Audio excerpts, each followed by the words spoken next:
Buongiorno, un saluto a tutti voi e un benvenuto dall'Aula Magna dell'Università di Modena. Io sono qui per moderare un dibattito su una materia molto conosciuta e famosa perché di design e di Made in Italy, del design Made in Italy se ne parla tantissimo. Sono onorata di ospitare qui con me e di parlare con Flavio Manzoni, che è a capo Senior Vice President del Design Ferrari, con Klaus Buss, che è Head of Design Maserati. Buongiorno. Ciao. Un pochino di italiano lo parla, sì? Do you speak a little bit? Ah, va bene. Va bene, va bene. Allora, in collegamento And then we also have from Munich, Walter de Silva, very well known. Can you hear me, Klaus? And he also designed. Oh, I would really love to be here with us. Yeah, but I've got many other reasons for being far away. Walter de Silva designed so many Italian cars as well as German vehicles. He was the head of design for Volkswagen as well. And he also designed shoes, nice sandals, footwear. That was a new experience for him. And we also have another person, Chris Bangle, founder of Chris Bangle Design, managing director of CBA. Hello there. Can you speak Italian? Or do you understand Italian? Since you lived in Italy for a long time, anyway, he decided to stay in a very beautiful place in Italy. Okay. Chris Bangle is also a very great designer for BMW. And then Orazio Pagani is connected remotely. Hello, everyone. He's the founder and chief designer of Pagani Automobili. He was there yesterday, but he had to go back to his office. He, too, he designs dream cars that everyone knows. He says that he designs useless cars, but he's very ironic. Of course, it is not true. These are absolutely fantastic cars. Only few cars are designed that are highly appreciated. But let's start with Flavio Manzoni, Vice President of Design for Ferrari. What are the changes underway? We have already seen that transformation change concerns all various sectors when it comes to car design and manufacturing. What does it mean to change our design, also in terms of types of engine, powertrain? There is this electrification process going on. I think it is a very interesting challenge that we are trying and living up to. The first electric Ferrari is about to be launched. This is quite a challenge. I think that when you are faced with a strong technological innovation, design should also be transformed because it is a way to make the car look different, working on architecture, and new aesthetic standards have to be worked out so that they mirror this transition, this fundamental change when we go towards electrification. We are proud of design. Everything we design, we draw, makes sense is based on a rationale that starts from technological prerequisites, and then a formal artistic interpretation is then given to deliver the artistic part of it, even though the technical, the starting point is a technical one. We have already lived up to the challenge referred to hybrid Ferrari. 296 GBT was launched. It was a very exciting project. The next step will be the future electric Ferrari car. I cannot unveil and disclose anything, but it is true that when we talk about a brand like Ferrari, we need to provide an appropriate reply. There are so many electric cars around the world that preserve traditional types of aesthetic looks. So all these looks are quite conservative and traditional, but there is, of course, a certain choice that meets the current taste. But it is true that the works of art derive from big changes. When the radio came about with transistors, that was a touch of creativity, also formally in terms of design. That was a lesson from the past, and we need to seize it. What about the current digital and electrification process going on? Is it a constraint or a way to boost creativity? Well, in the past, designers were free to work as artists starting from a blank sheet, and they were totally free with many less constraints than today. Whereas today, we are obliged to manage complex issues related to the continuous growth and development in terms of performance and contents. And that is why technology is helpful. All the digital programs that we use allow us to manage such a complexity. We in Ferrari are fully interested in seizing new opportunities coming from technology. All the 3D modeling programs, and there are so many of them, with completely different characteristics and features that are fit for certain stages of the process. But it is true that there are completely new approaches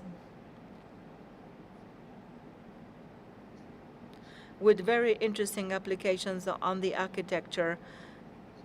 Various types of grasshopper design, for example, that really allows us to change the way in which a shape of a car can be conceived and designed, or other topological optimization programs.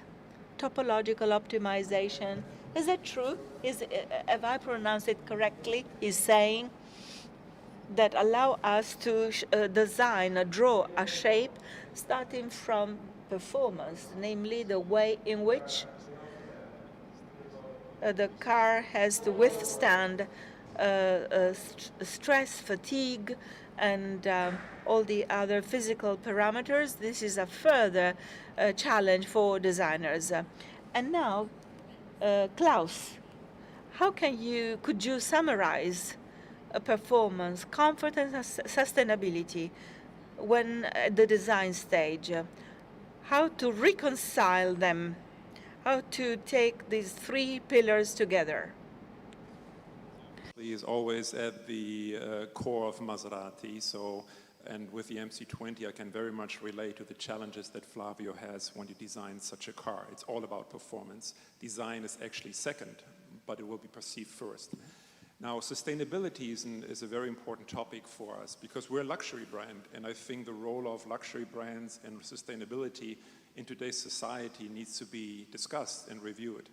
And so electrification will help us, which for Maserati, of course, is a big step, because for a lot of our customers, this amazing sound of the engine was often one of the key attributes of a Maserati. I personally drive a Gran Cabrio with a beautiful, naturally aspirated Ferrari V8 engine, so I can relate to the sound. And when we, about 4 or 5 years, started to think about what electrification would mean for Maserati, we did something very special. We looked at a video of a 1954 Maserati A6 GCS rolling through the streets of Brescia, We killed the sound of the video. Instead, we just played some classical music. And that was our goosebump moment. That was the special moment where we realized, yes, the future is bright.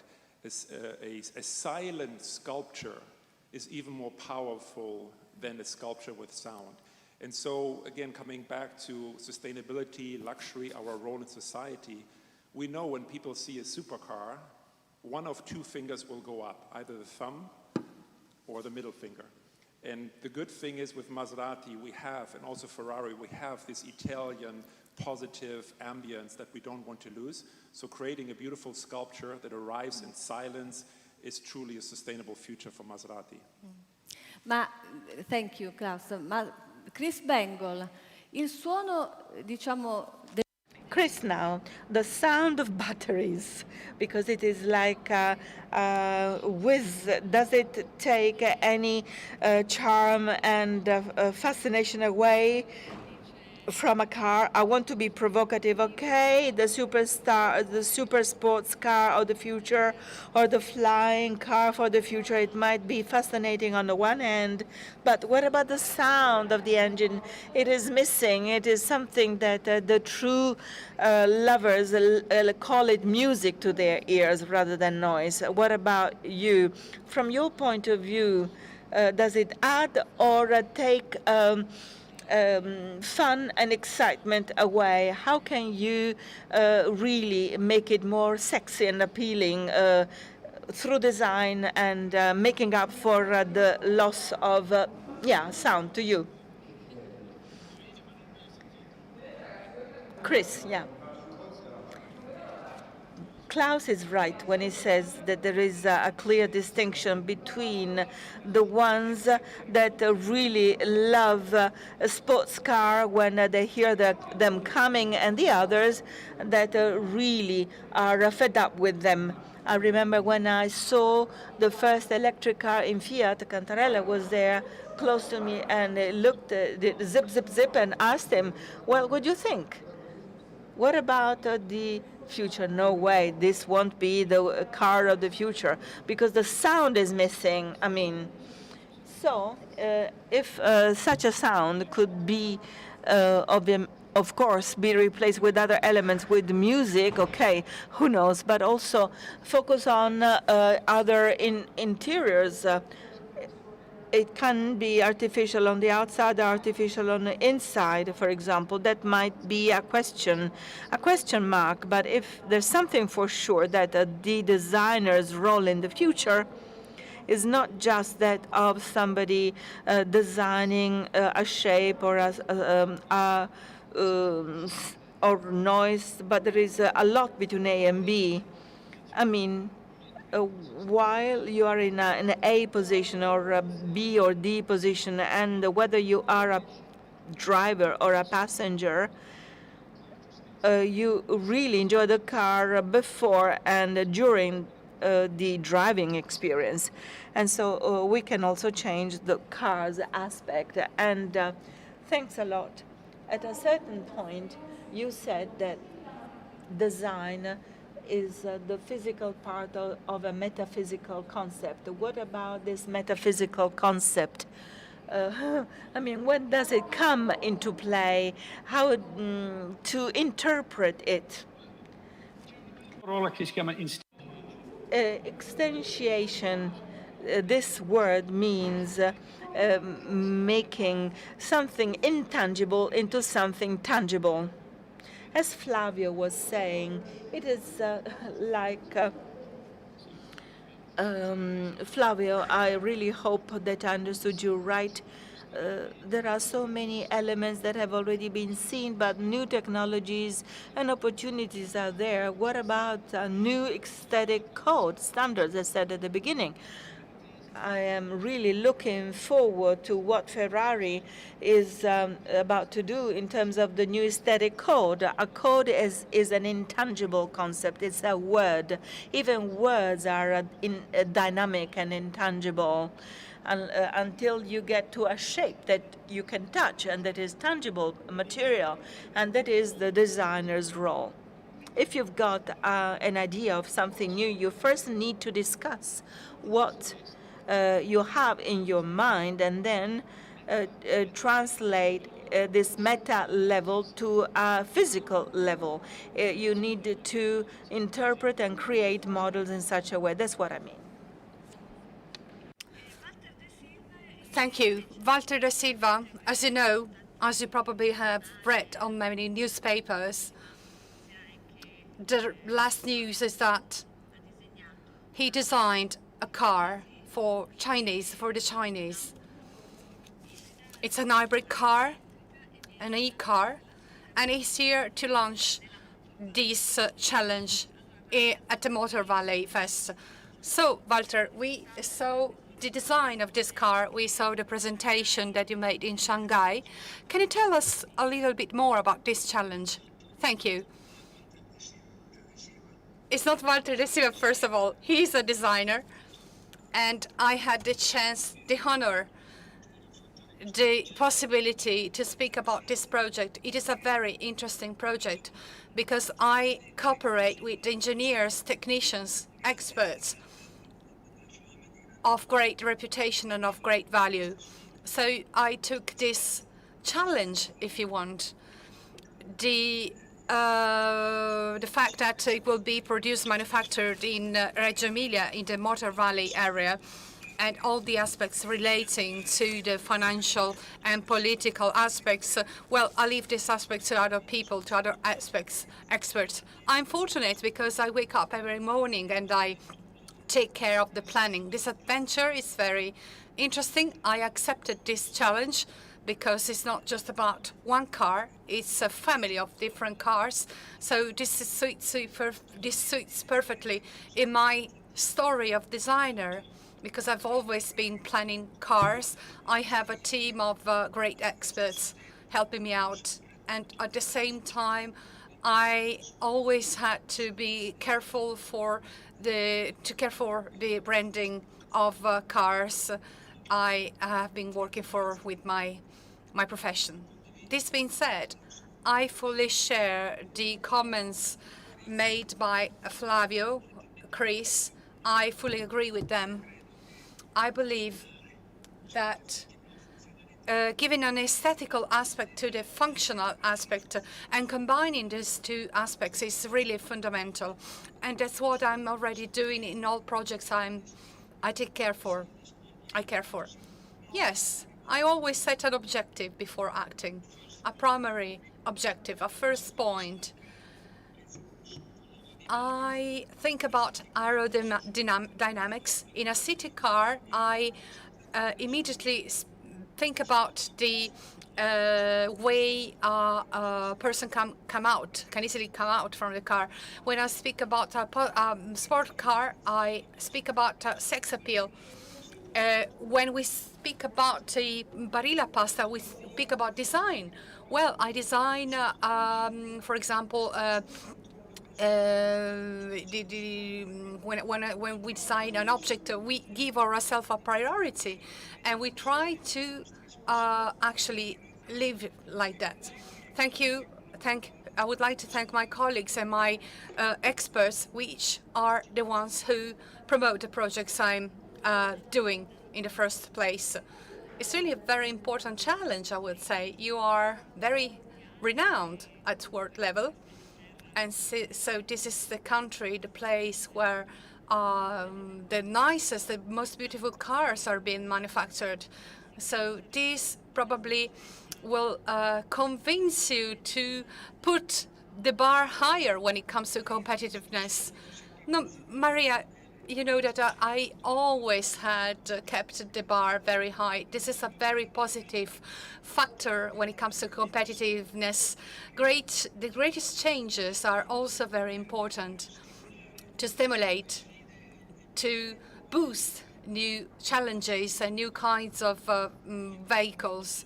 I strongly believe in components, and as you know, a car is made of components. We really made the quantum leap with smartphones, in the field of smartphones, and we will do the same with cars.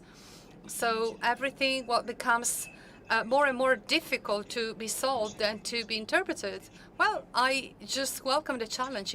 This is an opportunity. It's true.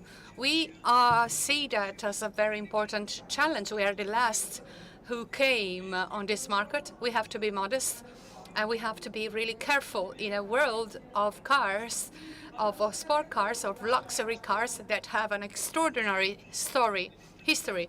So we are humble, we are calm, and we will see what we can do. That's the only thing I can say. Good. You said a few things before, but not a lot, actually. Manufacturing here in Emilia-Romagna, in a way, is something that gives you something more, an added value. It's stimulating. It is. Because this country, this place is rich of technicians, of experts, of people who are passionate and have a great training, a lot of experience. Challenges are always stimulating. Tonight we are going to see the match Italy-Belgium. It's stimulating because it's a stimulating match. If we had to play the match alone, it wouldn't be so stimulating. We have to face iconic names, great reputations, Lamborghini, Pagani, Ferrari. Having to work with such names is stimulating. We are small, that's true, but we are growing, and we will make history. What I can guarantee is that there is a will, a motivation to act, and also to act in a world that is changing very fast, culturally, not just on the technical point of view. What the Americans can do together with the Chinese, with the Italians, is something that wasn't probably possible a few years ago. Thank you. Orazio Pagani, you say that you manufacture useless cars. You always crack this joke. We always perceive it as a joke. You manufacture cars for a few people. What's the right mix when it comes to materials, security, safety, design, and what changes?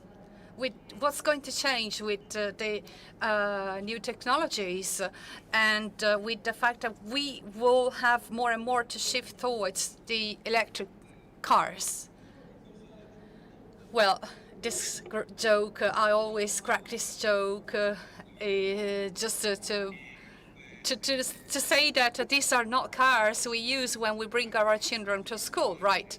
So this kind of cars are actually driven by few ones. And in our job, actually in our tremendous job we do in the field of research, actually I can say that the places these cars have is very important. It's a state-of-the-art, if you want, of technology. So we try to somehow to mix all these aspects, all these technologies. We commit ourselves a lot in the field of research and development. We carry out a lot of tests, just as Daimler, which puts at the disposal of users everything they have. We can open all drawers, if you want, and show what we do.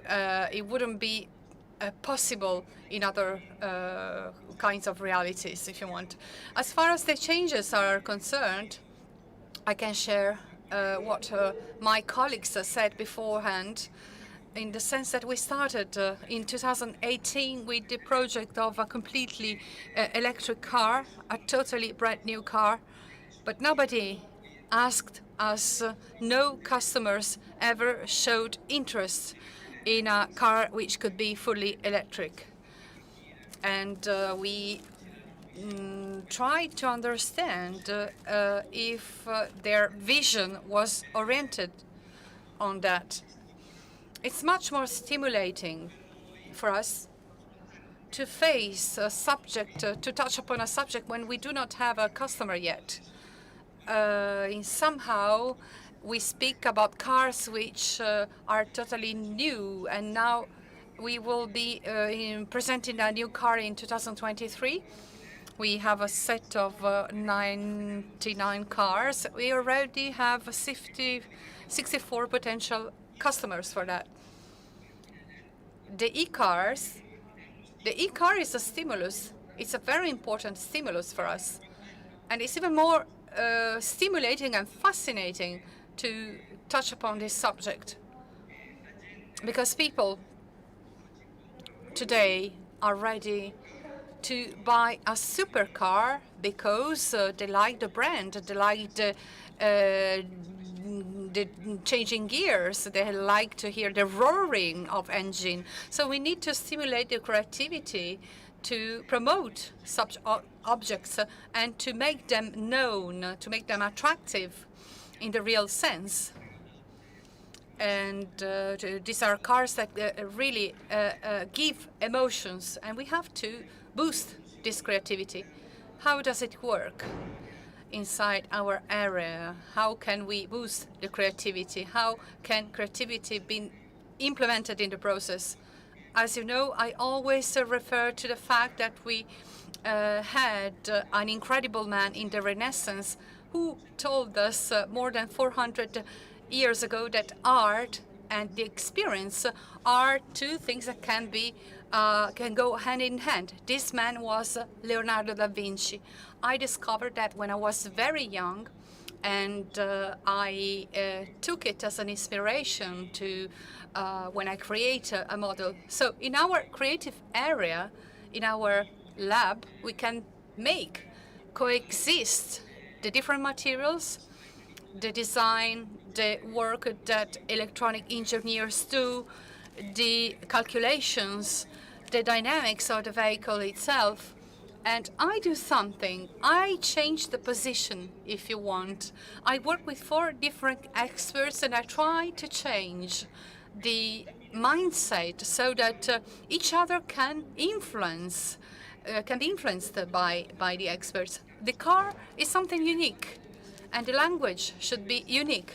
Should not be the external form that speaks a different language from if you compare it with the customer's language. So somehow we work to put all these experiences in contact and to find common points.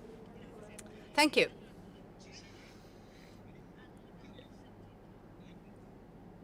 We had a problem with the connection, I guess. Yes, there was a moment where your voice was not audible. Can you hear me? Yes, now we can. Perfect. So the change will happen. The evolution of technologies will happen as well, and it's incredible. So I believe I hear a sound. I hear a strange sound. Yes, we have just a few minutes available. So I kindly ask my colleagues to mute themselves if possible. Thank you. So I was saying that today there is a series of tools that we have at our disposal to do better. Mario spoke about the different elements we should leverage. Today, you just not take a pencil and jot down a few elements. No, we have a series of technological tools that we can use. This doesn't decrease the creativity of a person, but improves the process to be made. Actually, it improves what to do. It makes it faster. You can create a model, and then you can see the physical object the way it is. During the planning phase, you can already see the resistance, the resilience that all these spare parts have, because all these softwares are very powerful, very precise. So I think everything is moving into the right direction. We should not think that manufacturing an e-car is like manufacturing an SUV. I'm convinced that we have to work hard. We have to create a great product using the most sustainable energies and sources of energy. I would like to ask a question to all of you. If you look in the past, there are cars which are considered to be universally beautiful. They do not have the same technology as today, but do you have a common beauty criteria helping you to assess all cars? Well, it's difficult to say, but what I can say, actually, the main element that can help us to assess actually an aesthetic masterpiece, for example, if you want to evaluate the 250 GTO, well, you have in front of yourself what you have is an harmonic set of tools. It is fundamental to generate the beauty. And another element to generate a timeless beauty is harmony, and the way in which all these elements can be correlated, the way they are intertwined. The set itself is complex, but the harmony that it conveys is something great, thanks to its proportion to the relationship that all these spare parts have with each other. This needs to be considered. Surely there's cars like the A6 GSCS I mentioned earlier, but I think the important part is not to fall into the trap to look at a car in the past and try to bring its aesthetics into the future as much as you like it, because at that time it was solving a certain problem. In 1954 it was a road legal racing car. So you can't just take the aesthetics of that car and try to interpret it in 2021 in the future, but the spirit, the approach to technology and performance. So you can, I usually don't look at cars in terms of inspiration for surfaces or shapes, but in terms of creative energy, in terms of how problems were solved, and how can we use that, apply it to the cars of the future. Thank you. Walter, a te, Walter De Silva. Walter De Silva, do you think there is an universal beauty criteria for cars? Well,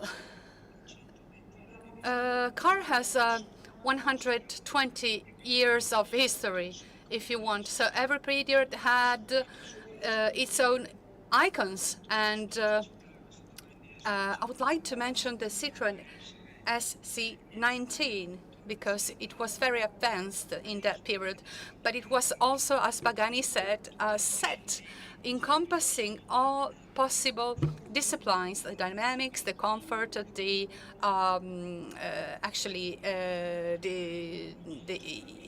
user friendliness. But every 10 years there is a new car that takes overcomes what has been done in the past. So we cannot just take into consideration one criteria. There are more than one. And we should not get back to the past to get inspiration, as our colleague said, but we should understand that every time we make a step, it needs to be made forward. Is there an universal design concept in the car when it comes to car? Well, it's different. It's like asking for a code in Valese. Well, on the universal code, I have an opinion, but when it comes to car, unfortunately, it's different. Now, it's different compared to the past. In the past, a car was a concept in itself. So the future of cars can be projected, bearing in mind the concepts of cars. If you look at the creativity in the period of Giugiaro Gaddini, they created cars that today are points of reference. And in their view, they saw the car as something that goes into the future. Today, when we speak about young people, I have many examples, is that the car should be something like a video game. It should encompass elements that are actually similar to the video games. So the car should be adapted to this conception.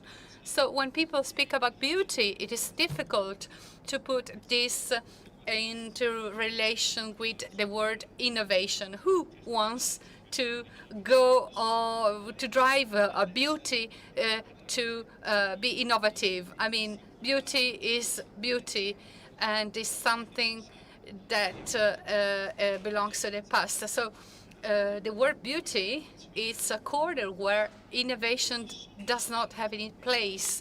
So the dreams of the young people today are the following: to create a future for young people is something that help them to get back to the past.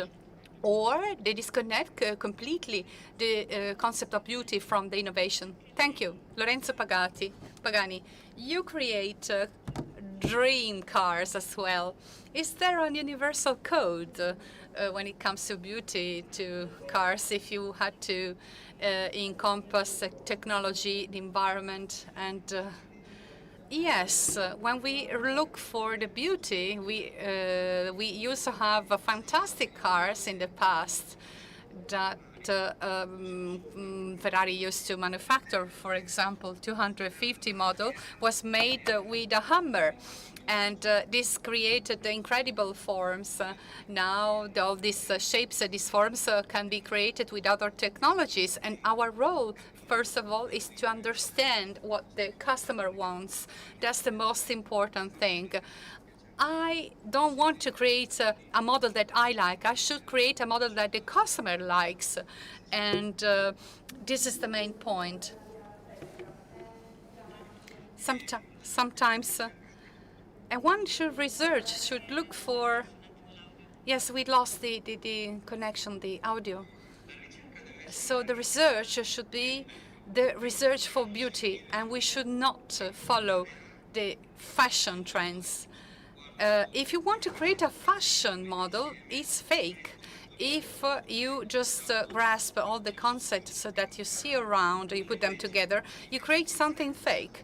When you look into the past, this means that it's right to get into the past, because in the past many masterpieces have been created. So it was compulsory, first of all, to study the story of design. If you want to study the story of design, it is important to know what has been created, and it's important to know how to create something new. Our process is a long process. So we take 4 or 5 years to freeze the style of car and to change it. Sometimes we really speak about tiny aspects, something that is hardly perceptible, because this detail, in our view, makes the car timeless. Timeless cars are just a few ones. We manufacture many, many cars, thousands of cars, but probably the ones that distinguish themselves are probably 15, 20. Thank you. Ringrazio Orazio Pagani. I think our time was concluded. I would like to thank Klaus Busser and Pagani. We will meet here once again next year. Thank you all from the Aula Magna, from the Faculty of Law of Modena. Thank you. Have a good evening. Thank you all. Bye.